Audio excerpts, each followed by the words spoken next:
ప్రభునందు ప్రియమైన సోదరి సోదరులారా, ప్రభు అయిన దేవుడు ఈ రాత్రి వేళ ఇలాగున కృతజ్ఞతాస్తుతులు చెల్లిస్తున్నాను. మనందరినీ కూడా ఈ స్తుతి కూడికలో పాలి భాగస్తులను చేయడానికి ప్రేమతో ఆహ్వానించిన మన ప్రియ సహోదరులు జైబాబు గారికి, వారి కుటుంబానికి, ఈ సమయములో చేరి వచ్చిన మీ అందరికీ ప్రభు నామమున ప్రేమ వందనాలు తెలియజేయుచున్నాను. ప్రియులారా, గమనించండి, ఈ రాత్రి ఈ కూడికలో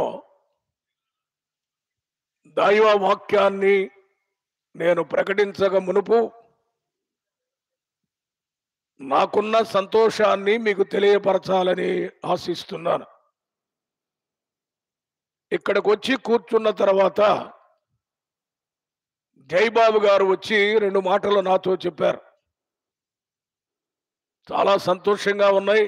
వాస్తవానికి నేను ఆ సంగతిలో మర్చిపోయాను, కానీ వారు జ్ఞాపకానికి తెచ్చారు. ఏమిటి ఆ మాటలంటే, జైబాబు గారు ఇప్పుడు విఆర్ఓగా ఉన్నారు. వారి భార్య సునీత గారు ఏఎన్ఎంగా మెడికల్ డిపార్ట్మెంట్లో ఉన్నారు. వారు చెప్పిన మాట ఏమిటంటే, మా ఇద్దరి వివాహాన్ని మీరే జరిగించారు అని చెప్పాడు. ఇప్పుడు నేను మర్చిపోయాను ఆ సంగతి. చాలా సంతోషమైంది. ఆ తర్వాత 2వ మాట ఏం చెప్తున్నారు అంటే, దేవుడు మాకు 2 కుమారులను ఇచ్చాడు. పెద్ద కుమారుడు అరవింద్, ఆయన ఎంసీఏ సెకండ్ ఇయర్లో ఉన్నాడు. 2వ కుమారుడు అభిషేక్. మా వివాహం చేసింది మీరే, మా 2 కుమారులకు పేర్లు పెట్టింది కూడా మీరే అంటున్నాడు. ఎందుకంటే ఏం కావాలి ఆనందానికి? ఈ మధ్య కాలంలో నేను చేసే ఈ కూటాలలో ఎక్కువగా నాకు తెలుస్తున్న ఏంటంటే, నేను పెళ్లి చేసిన వారు, నా దగ్గర చదువుకున్నవారు వీరే ఎక్కువ అవుతున్నారు. అవి వింటుంటే హృదయానికి ఎంతో ఆనందదాయకం. ఈ రాత్రి కూడా ఆ సంతోషాన్ని మీదుట పంచుకుంటూ ఉన్నాను. దైవ గ్రంథములో నుండి దేవుని వాక్యాన్ని చదువుకుందాం. మనమందరం ఎరిగిన వాక్య భాగం కీర్తనల గ్రంథము 31వ కీర్తన 19వ వచనాన్ని చదువుకుందాం. కీర్తనల గ్రంథం 31వ కీర్తన 19వ వచనం. నీయందు భయభక్తులు గల వారి నిమిత్తము నీవు దాచియుంచిన మేలు ఎంతో గొప్పది. నరుల ఎదుట నిన్ను ఆశ్రయించు వారి నిమిత్తము నీవు సిద్ధపరిచిన మేలు ఎంతో గొప్పది. ప్రభు తన వాక్య భాగమును దీవించున్నట్లు తలలు వంచితే ప్రార్థన చేసుకుందాం. దయగలిగిన మా తండ్రి, కృపగలిగిన మా నాయన, మీ పరిశుద్ధ పాదములకు స్తోత్రాలు వందనాలు చెల్లిస్తున్నాం. గొప్ప దేవా, ఈ రాత్రి వేళ ఈ స్థలములో మీ సన్నిధిలో ఇంత మధ్యముగా ఎందు నిమిత్తమై సమావేశమై ఉన్నామో ఎరిగి ఉన్న దేవా, మా ప్రియ సోదరులు మీ దాసులు జైబాబు గారిని బిఆర్ఓగా మీరు ఆశీర్వదించి ఉద్యోగములో మంచి పేరుతో నింపుతున్నందుకై మిమ్మల్ని స్తుతిస్తున్నాం. తిరిగి వారి సతీమణి సునీత గారిని ఏఎన్ఎంగా హెల్త్ డిపార్ట్మెంట్లో ఉద్యోగం ఇచ్చి వర్క్ చేయడానికి మీరు చూపిన కృపను బట్టి మిమ్మల్ని స్తుతిస్తున్నాం. వారికి ఇచ్చిన 2 కుమారుల విద్యాభ్యాసములో మీ ఆశీర్వాదములు ఇస్తూ వర్ధిల్ల చేస్తున్నందుకై మిమ్మల్ని స్తుతిస్తున్నాం. అదేవిధంగా ఈ స్థలాన్ని, కూడిక పెట్టిన స్థలాన్ని మీరు వారికి అనుగ్రహించినందుకు మిమ్మల్ని స్తుతిస్తున్నాం. ఇలాగున వారి కుటుంబంలో ఎన్నో మేలులు, ఉపకారములు మీరు చేసిన దానిని బట్టి ఈ రాత్రి ఘనమైన రీతిలో మిమ్మల్ని స్తుతించాలని కూడికను ఏర్పాటు చేసుకుని సంతరావూరు నుండి రక్త సంబంధికులను, బంధువులను, అన్నదమ్ములను, అలాగే ఇంకా రక్త సంబంధికులైన ప్రత్యేకమైన బంధువులందరినీ కూడా ఆహ్వానించుకున్నారు. సంఘాన్ని ఆహ్వానించారు, స్నేహితులను ఆహ్వానించారు. ఈ కూడికను మీరే అలంకరించాలి, మీరే దీవించాలి. ఈ సమయంలో మీ దాసుని కుటుంబానికి చేసిన మేలులను బట్టి కొద్ది నిమిషాలు మీ మాటలు వినాలని ఆశిస్తూ ఉండగా నిలువబడిన మనిషిని మరుగుపరిచి చదువుబడిన మీ మాటలను దీవించి చక్కని మేలుకరమైన ఉపదేశాన్ని మీరు మాకు దయచేయుదురుగాకని దూరము నుండి దగ్గర నుండి వింటున్న బిడ్డలను దీవించండి. రక్షణ లేకుండా నామకార్థ జీవితంలో ఉన్న వారితో మీరు మాట్లాడి గొప్ప మార్పును వారిలో కలిగించుమని, నమ్మిన నీ బిడ్డలను దీవించుమని, జయబాబు గారి కుటుంబాన్ని ఆశీర్వదించుమని ఈ మనవులు మా రక్షకుడు విమోచకుడైన యేసు క్రీస్తు అతి శ్రేష్టమైన నామమునే ప్రార్థించి వేడుకొనుచున్నాము తండ్రి. ఆమేన్. ప్రభునందు ప్రియమైన సోదరి సోదరులారా, ఇందాకే మనవి చేశాను, చేకూరి జయబాబు గారు, విఆర్ఓ గారు, అలాగే వారి సతీమణి సునీత గారు ఏఎన్ఎం హెల్త్ డిపార్ట్మెంట్లో, అన్నిటికంటే ముఖ్యంగా వారు ఇప్పుడు ఇక్కడ మన సంఘ సభ్యులు, మన సంఘానికి చెందిన కుటుంబం. అది వారి స్వగ్రామం సంతరావూరైనా ఉద్యోగ సంబంధంగా ఇక్కడికి వచ్చేశారు, మన సంఘంలో ఉన్నారు. వారు ఎవరో కాదు, మా పెద్ద అల్లుడు జోసఫ్ గారి యొక్క చిన్నాన్న గారు, అంటే బాబాయ్ గారు, అంటే మా వియంకుడు నెహెమ్యా గారి యొక్క తమ్ముడు గారు. గనుక దేవుడు వారి పట్ల చేసిన మేలులను బట్టి, పైగా వారు ఒక మంచి ఉద్దేశాన్ని వ్యక్తం చేసింది ఏంటంటే, ఈ ప్రాంతంలో వారు స్థలం కొనడం ఉద్దేశం ఏంటంటే సంఘానికి దగ్గరగా ఉండాలి, సంఘములో ఎక్కువగా దేవునితో సహవాసం చేయాలి, అందుకే ఇక్కడ కోరుకుంటున్నాము స్థలాలని వారు చక్కని అభిప్రాయాన్ని తెలియపరిచారు. ప్రియులారా, ఈ సమయంలో మనం చదువుకున్న కీర్తనల గ్రంథం 31వ కీర్తన 19వ వచనములో అద్భుతమైన మాటలను కీర్తనాకారుడు వ్రాశాడు. చదవండి, ఏమంటున్నాడు? నీయందు భయభక్తులు గలవారి నిమిత్తము నీవు దాచియుంచిన మేలు ఎంతో గొప్పది. ఇప్పుడు చూడాలి, భక్తుడు అంటున్నాడు, దేవుని గురించి మాట్లాడుతూ, నీయందు భయభక్తులు గలవారి నిమిత్తము, అందరి సంగతి కాదు ఇది, యేసుక్రీస్తునందు భయభక్తులు గలవారి నిమిత్తము అన్నాడు. అందరిది వేరు, యేసును నమ్మిన భయభక్తులు కలిగిన వ్యక్తులది వేరు. తన యందు భయభక్తులు కలిగిన వారు అన్నాడు. భయభక్తులు కలిగి ఉండుట అంటే ఎలా ఉంటుంది? ఏమండి, ఈ సత్యాన్ని మనం గమనించాలి. హెబ్రీలకు రాసిన పత్రిక 11వ అధ్యాయము 7వ వచనాన్ని మనం గమనిస్తే అక్కడ నోవహును గురించి ఒక చక్కని మాట వ్రాయబడింది. విశ్వాసమును బట్టి నోవహు అది వరకు చూడని సంగతులను గూర్చి దేవుని చేత హెచ్చరింపబడి, అదిగోండి నోవహు ఏం కలిగి ఉన్నాడు? భయభక్తులు కలిగిన వాడై. ఈ మాట గమనించాలి. భక్తి వేరు. భక్తి అనేది ఆచార సంబంధమైనది, భక్తి అనేది అలవాటు ప్రకారం జరిగించేది. కానీ భయభక్తులు అంటున్నాడు. నోవహు జీవితంలో శ్రేష్టమైన మాట ఏంటంటే అతడు దేవుని యందు భయభక్తులు కలిగి ఉన్నాడు. భయభక్తులు కలిగి ఉండుట అంటే ఆ వ్యక్తి యొక్క జీవితం ఎలా ఉంటుంది? సామెతల గ్రంథము 8వ అధ్యాయము 13వ వచనాన్ని చదువుదాం. యెహోవా యందు భయభక్తులు కలిగి ఉండుట చెడుతనమును అసహించుకొనుటయే. విన్నారా?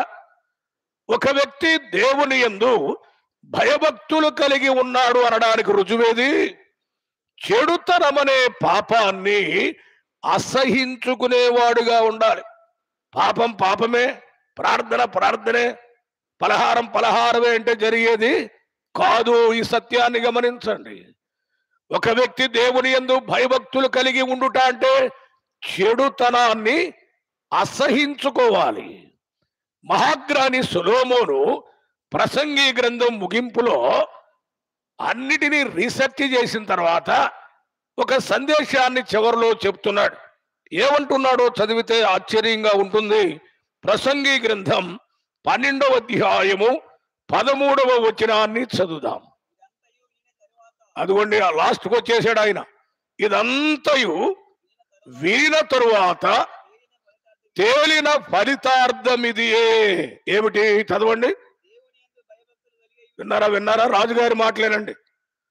అన్ని చూశాడు ఆయన, అంతా అనుభవించాడు ఆయన. ఇదంతయు జరిగిన తర్వాత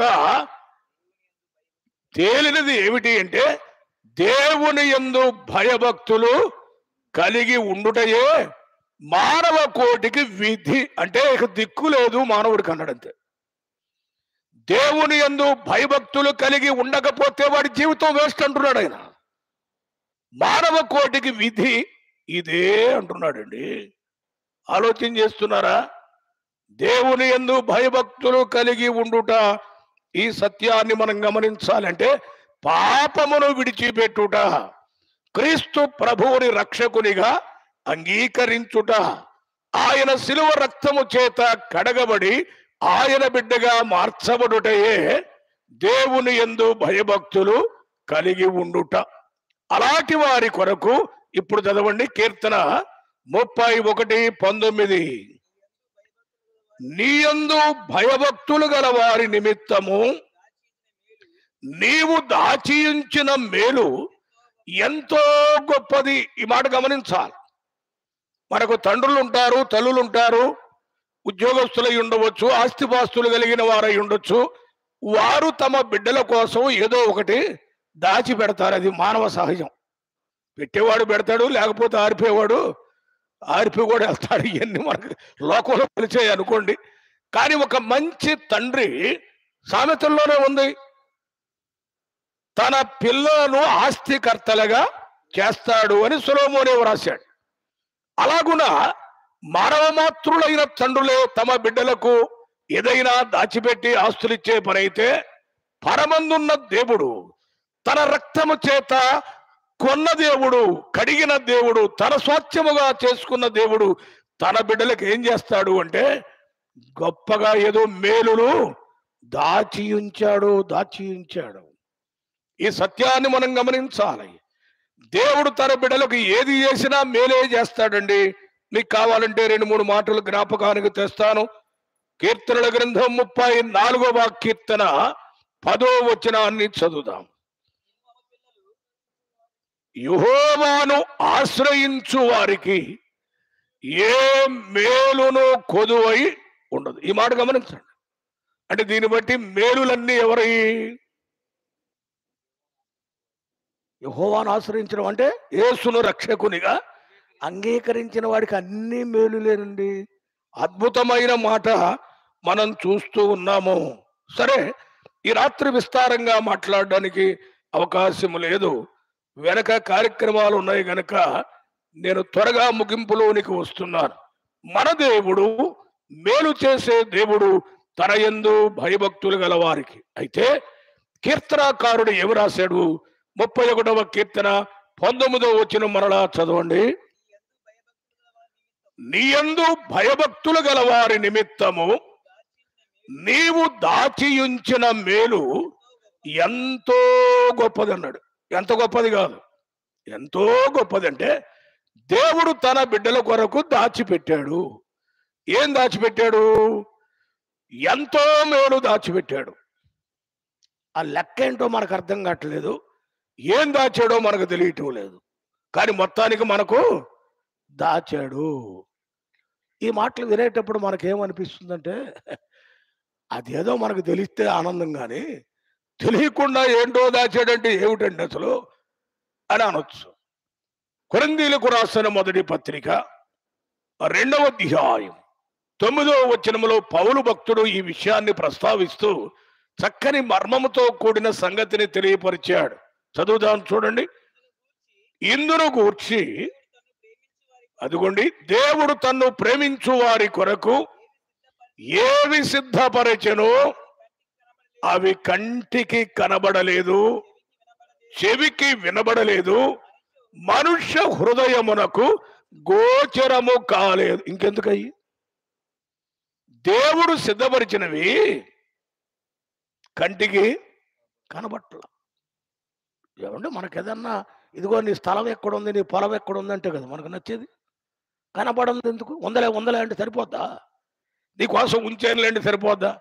సరే, కంటికి కనపడలేదు. రెండవది ఏంటి?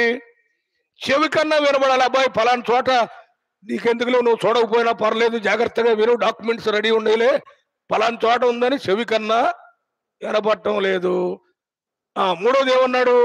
మనుష్య హృదయమునకు, కనీసం హృదయానికి కూడా అందట్ల. మరికేం దేవుడు సిద్ధపరిచింది? కంటికి కనపడవు, చెవికి వినబడవు, హృదయానికి గోచరం కావు. ఇంకేంటి? అయితే అంతటితో వాక్యం ఆపల పౌలు. తర్వాత చదవండి ఏమంటున్నాడు? మనకైతే దేవుడు వాటిని తన ఆత్మ వలన బయలుపరచి ఉన్నాడు. ఇది గొప్ప మర్మం. పాత నిబంధన భక్తులకు ఈ సంగతులు తెలియవు.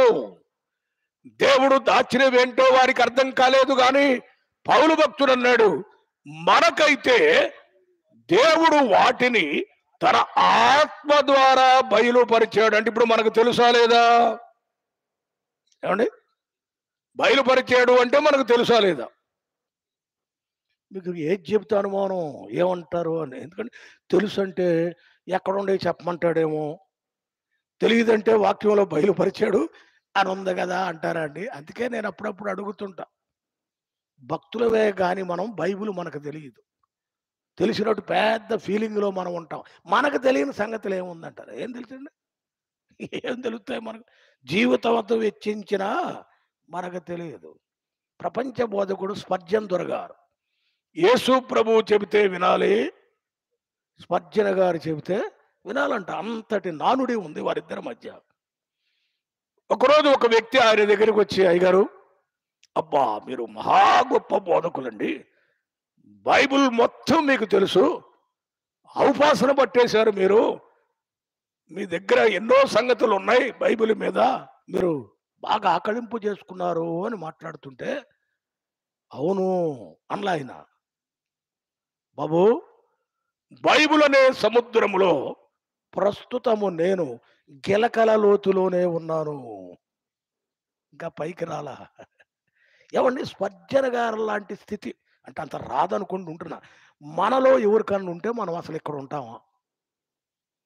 ఇప్పుడు నేను ఈ కూటం చేస్తానా? What non sense! ఏంటి మీరు నన్ను పిలుస్తున్నారు? నా స్థాయి ఏంటి అసలు? నేను ఎక్కడో విమానాల్లో తిరిగి ఇంటర్నేషనల్గా మాట్లాడవలసిన వాడిని ఖాళీ స్థలంలో కూటం పెట్టి రమ్మంటారా? అంటానా లేదా? మరి స్థాయి అది. ఆయన అన్నాడు, బైబిల్ అనే సముద్రములో గిలకల లోతులోనే ఉన్నాను, నేను ఇంకా పైకి రాలేదు, అర్థం కాలేదు నాకు అంటున్నాడు. దైవ మర్మాలు మన జీవితకాలం వెచ్చించిన తువ్వే కొలదవి వస్తూనే ఉంటాయి, చాలదు. నాకు తెలుసు అని మనలో ఎవరు కూడా మనం మాట్లాడడానికి వీలు లేదు. ఇప్పుడు చూడండి, ఆత్మ ద్వారా దాచి ఉంచిన వాటిని మనకు బయలుపరిచాడు అన్నాడు. ఏమి సిద్ధం చేశాడు? ఇప్పుడు చూద్దాం, జాగ్రత్తగా చూడండి. మొదటి మాట మత్తయి సువార్త 25వ అధ్యాయము 34వ వచనం చదువుదాం. మత్తయి సువార్త 25వ అధ్యాయము 34వ వచనము. అప్పుడు రాజు తన కుడివైపున ఉన్న వారిని చూచి, నా తండ్రి చేత ఆశీర్వదింపబడిన వారలారా రండి, లోకము పుట్టినది మొదలుకొని మీ కొరకు సిద్ధపరిచిన రాజ్యమును స్వతంత్రించుకొనుడి. ఏం దాచిపెట్టాడు? దానిని ఎలా బయలుపరిచాడు అంటే, ఇప్పుడు ఈ వాక్యాన్ని మనం చూస్తున్నాం. ఏమి సిద్ధం చేశాడు ఆయన? ఏమండి? రాజ్యమును సిద్ధం చేశాను అన్నాడు. ఎవరి కోసం? అందరి కోసం కాదండి. ఈ రాజ్యాల్లో అందరూ ఉంటారు, కానీ యేసయ్య రాజ్యంలో అందరు ఉండరు. కుడివైపున ఉన్న వారిని చూచి ఆయన అన్నమాట, నా తండ్రి చేత ఆశీర్వదింపబడిన వారలారా అంటే, ఆశీర్వదింపబడిన వారు అంటే అపోస్తుల కార్యముల గ్రంథం 3వ అధ్యాయము చివరి వచనం ప్రకారము ఆశీర్వాదం అంటే దుష్టత్వము నుండి మళ్లింపబడుట, అంటే రక్షింపబడుట. ఆశీర్వదింపబడిన వారు, రక్షింపబడిన వారు, వారి కొరకు ఆయన దాచి సిద్ధం చేశాడు. ఏమిటి? మొదటిదంటే రాజ్యమును సిద్ధం చేశాడు. ఏ రాజ్యం అది? ప్రజారాజ్యమా? ఏ రాజ్యం అండి? ఆయన రాజ్యం ఈ రాజ్యాలు లాంటిది కాదు. రోమాపత్రిక 14వ అధ్యాయం 17వ వచనము. రోమాపత్రిక 14వ అధ్యాయం 17వ వచనము. దేవుని రాజ్యము భోజనమును పానమును కాదు గాని అవి నీతియు సమాధానమును పరిశుద్ధాత్మ యందలి ఆనందమునై ఉన్నది. దేవుడు మన కొరకు సిద్ధపరిచిన రాజ్యం భోజనం పానం కాదు.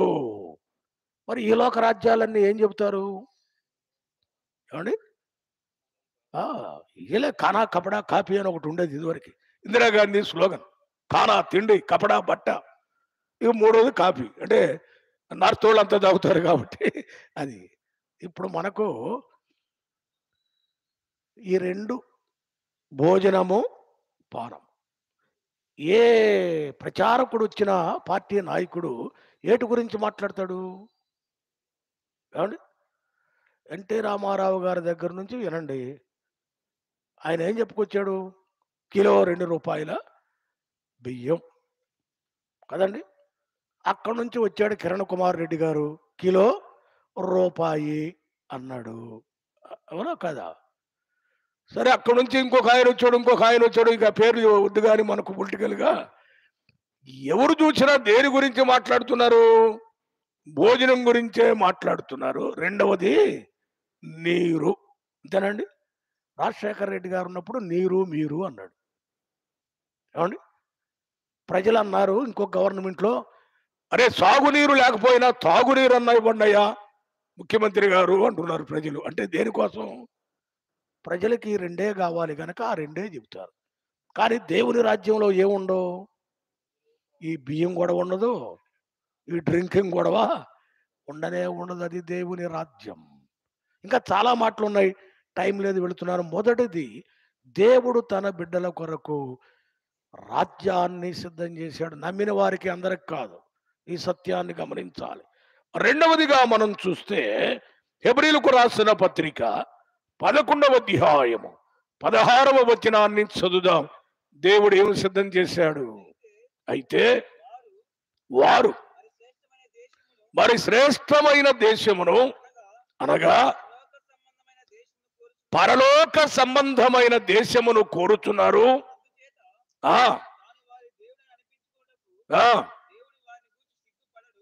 చదవండి, వినండి. ఏలయనగా ఆయన వారి కొరకు ఒక పట్టణమును సిద్ధపరచి ఉన్నాడు. ఇందాక రాజ్యం, ఇప్పుడు ఏంటండి? రెండవది ఏంటంటే ఆయన సిద్ధం చేసి దాచిపెట్టింది పట్టణము. అంటే ఆయన బిడ్డలను ఎక్కడ పెడతాడు? రేపు ఎక్కడ పెడతాడండి? మీకు అంత అనుమానం, ఎవరు చూసి వచ్చారులయ్యా? నువ్వు చూసావా? మీ నాన్న చూసాడా? ఎవరు ఎక్కడికి పోతారో 33వ నాడు అంటారా అండి? నీరసం విశ్వాసులను, అవిశ్వాసులు బోధన మనకు నమ్మకం ఉండదు. దేవుడు ఎంత సిద్ధం చేసి పెట్టాడంటే, నా బిడ్డలు పట్టణంలో ఉండాలి. పట్టణాల్లో అంటే గొప్ప కాదండి. ఇప్పుడు పల్లెటూరు వాళ్ళు తక్కువగా మాట్లాడతారు, పట్టణంలో ఉన్నవాడిని అబ్బో ఆయన అంటే వాళ్ళు పట్టణాల్లో ఉంటారండి అంటుంటారు. మరి అంటే అది ఒక క్రెడిట్ అన్నమాట. కానీ ఆశ్చర్యకరమైన మాట ఏమిటంటే, ఈ మనం అనుకునే బొంబాయి, బెంగళూరు, చెన్నై, విజయవాడ ఇలాంటి పట్టణాలు కాదు. ఆ పట్టణాల గురించి మనం చదివితే చాలా, ఇప్పుడు టైం లేదు కనుక, ఆ పట్టణంలో రోడ్లు బంగారపు వీధులు ఉంటాయి. తార్ రోడ్లు, సిమెంట్ రోడ్లు కాదు, బంగారపు రోడ్లు ఉంటాయి. ఆ పట్టణానికి నో ఎలక్ట్రిసిటీ. గొర్రె పిల్ల అయిన యేసు క్రీస్తు ప్రభువే పట్టణం అంతటికి వెలుగ్గా ఉంటాడు. No power cutting. ఏమండి? ఎండాకాలం వచ్చింది, పవర్ కటింగ్ అనేది లేదు. క్రీస్తు ప్రభువే దేదీప్యమానమైన వెలుగుతో ఆ పట్టణములో ఉంటాడు. ఆ పట్టణం 12 గుమ్మాలతో ఉంటుంది అన్నాడు. ఆ గుమ్మాలు దేంతో చేయబడ్డాయి అంటే బలాస టేకు కాదు, బర్మా టేకు కాదు. ఒక్కొక్క గుమ్మము ఒక్కొక్క ముత్యముతో కట్టబడినది. అబ్బో, అది వర్ణించాలంటే మన వల్ల కాదు. రేపు మనం వెళ్ళి చూస్తేనే గాని ఆ తృప్తిగా మనకు అర్థం కాదు. అలాగైతే దేవుడు తన బిడ్డల కొరకు రెండవదిగా పట్టణమును దాచాడు. ఇప్పుడు మన జయబాబు గారు ఫ్యామిలీ గమనించాల్సింది ఏంటంటే, వారు కొనుక్కున్న ఈ స్థలాలు లేకపోతే ఆ సంపాదించిన ఆస్తులు కాదు, ఇవి ఎక్కడవి. కానీ దేవుడు తన బిడ్డలుగా చేసుకున్న వారి కొరకు, మన కొరకు మొదటిది రాజ్యము, రెండవది పట్టణము. మూడవది చూడండి, యోహాను సువార్త 14వ అధ్యాయము 2వ వచనాన్ని చదువుదాం. యోహాను సువార్త 14వ అధ్యాయము 2వ వచనము. నా తండ్రి ఇంట అనేక నివాసములు కలవు, లేని ఎడల మీతో చెప్పుదును.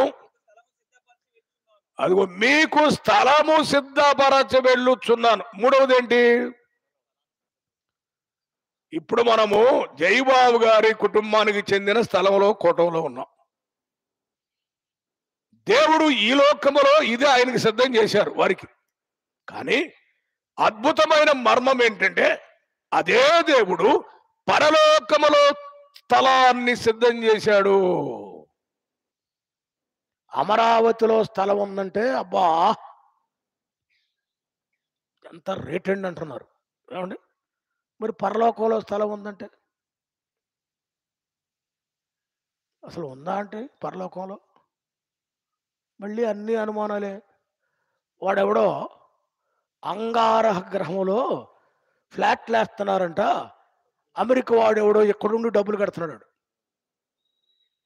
మరి ఈడెప్పుడు పోతాడు అక్కడికి? ఆ ఫ్లాట్లు ఏందో, అసలు ఆ డబ్బులు ఏందో.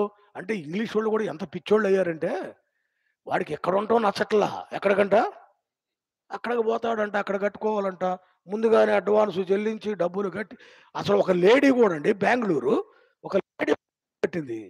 ఆమె ఎంత శపలపోతుందో చూడండి. ఇలా డబ్బులు ఎక్కువయ్యి మైండ్ పనిచేయట్లా. సింగిల్ పైసా ఖర్చు లేకుండా, కొలతలు లేకుండా, రిజిస్ట్రేషన్ లేకుండా, ఏమండి మధ్యవర్తులు లేకుండా పరలోకములో ఆయన స్థలాన్ని సిద్ధం చేస్తున్నాడు.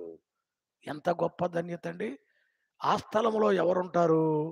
నేనుండు స్థలములో మీరును ఉండులాగున నేను మరల వచ్చి నా యొద్ద ఉండుటకై మిమ్మును తీసుకుని పోవుదు. ఎంత ధన్యత! రేపు యేసు ప్రభు ఆ స్థలములో ఉండే ఇంట్లో మనతో ఆయన ఉంటాడు, ఆయనతో మనం ఉంటాం. బాబ్బా, ఏమి దాచిపెట్టాడండి ఆయన! నీవు నమ్మి ఉంటే ఇవి పొందుతావు, నమ్మకపోతే వీటికి దూరం అయిపోతావు. నీవు ఈ రాత్రి గమనించాలి. చివరి మాట చెప్పి నేను ముగింపు చేస్తాను. దయచేసి చూడండి, ప్రకటన గ్రంథము 22వ అధ్యాయము 12వ వచనం చదువుదాం. ప్రకటన గ్రంథము 22వ అధ్యాయము 12వ వచనం చదవండి.